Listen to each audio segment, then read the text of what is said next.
Merhaba, bugün kanalımıza pek çok insanı yakından ilgilendiren varis konusu değineceğiz.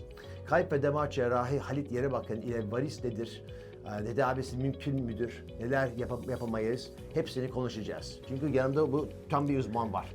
Peki. Teşekkür ediyorum. Evet hocam, bahsettiğiniz gibi varis oldukça yaygın, pek çok kişiyi ilgilendiren bir damar hastalığı. Kadınlarda erkeklere oranla daha sık rastladığımız bu hastalık hem estetiksel hem de çok ciddi sorunlar yaratabiliyor. Aslında bu konuyu gündeme getirmek için çok doğru bir zamandayız, değil mi? Evet, hem kış ayları olduğu için, çünkü aslında varisler yaz aylarında artış gösteriyorlar ama tedavisi ve müdahale için en uygun zamanların kış ayları olduğunu, içinde bulunduğumuz bu aylar olduğunu açık söylemek gerekirse söyleyebilirim. Tabii ki yazın da tedavisi yapılabilir ama bir alışkanlık gereği belki de kış aylarına bırakıyoruz. Şimdi önce bir varisler hakkında konuşalım istiyorum. Sonra da tedavi yönlerinden bahsederiz. Peki varis denildiğinde aklımıza ilk gelen bacaklarda ortaya çıkan mor renkli ve belirgin damarlar oluyor. Oysa bir de örümcek varis olarak tabir edilen A şeklinde kılcal damarlar da vardır. Bunları biraz izah edebilir misiniz biraz? Tabii bunlar aslında diğerleri kadar tehlikeli değil, yani küçük olanlar, ancak estetik açıdan oldukça rahatsız edicidirler. Daha belirgin ve mora yakın renkteki varisler genelde toplar damar probleminin bir işaretidir ve dolaşım bozukluğu olduğunu düşündürüyor insanlarda. Oysa örümcek varisler daha küçük damarların genişlemesi sonucu gözle görülür bir hal alırlar. Örümcek varisler aslında varisli toplar damarların akrabasıdır diyebiliriz. Sadece cilde yansımış küçük parçaları oluyor. Örümcek varisler olarak bilinen bu varis tipinin kaynağında genetik yatkınlık, hormonal değişimler, aşırı kilo ve hareketsiz bir yaşam tarzı görülebilir. Oluşumlarının ardından tamamen ortadan kaldırılabileceğini söylemek maalesef imkansız.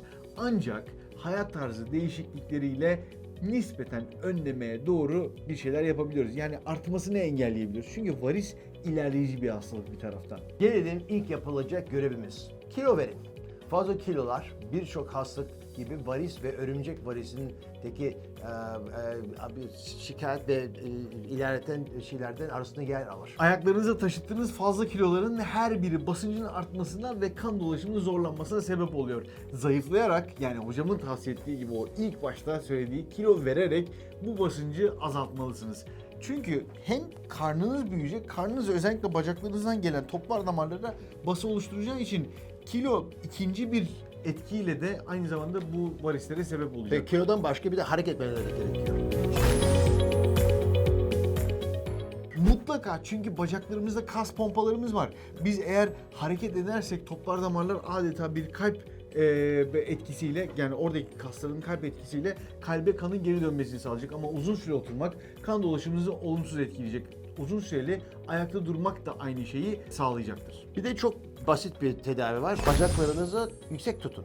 Bacaklar sürekli sarkıtmak yer çekiminin de etkisi kan dolaşımını bozar. Özellikle oturarak geçirdiğiniz bir günün ardından mutlaka ayaklarınızın altına bir destek koyarak bir müddet yukarıda kalmalarını sağlayın.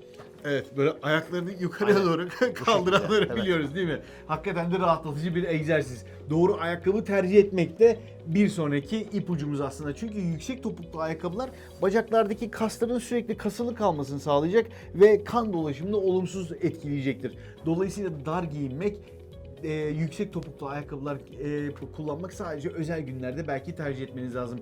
Ayrıca son zamanlarda adeta moda haline gelen bu dar pantolonlardan da uzak durmanız gerekiyor. Çünkü onlar da hep kan dolaşımını engelliyorlar.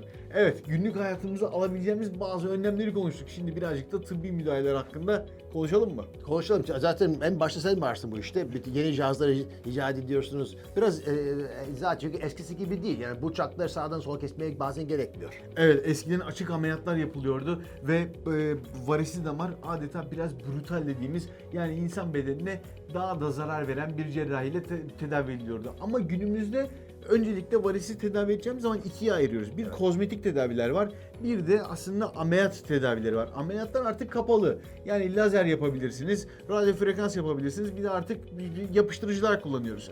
Bu yapıştırıcı damarın içerisine giriyorsunuz. İşte bir yapıştırıcı maddeyle kapatıyorsunuz veya lazeri gönderiyorsunuz. Lazerle damarı içeriden termal olarak yani yakaraktan kapatmış oluyorsunuz ve varisi ortadan kaldırıyorsunuz. Kozmetikte ise köpük tedavisi, yine böyle cilt lazer tedavileri, bunların hepsini kullanarak fayda sağlayabilirsiniz. Önemli olan tanının doğru konması gerekiyor.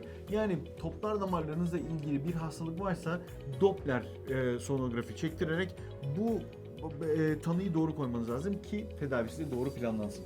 Çok güzel izah ettiniz. Teşekkür ederim. Unutmayın ki sigara içmek hızlı yaşlanmanın en önemli sebeplerinden biridir ve damarlarınızı da yaşlandırır aynı zamanda. Bu sebeple sigarayı lütfen bırakmayın, uğraşın. İyi günler. Sağlıkla kalın.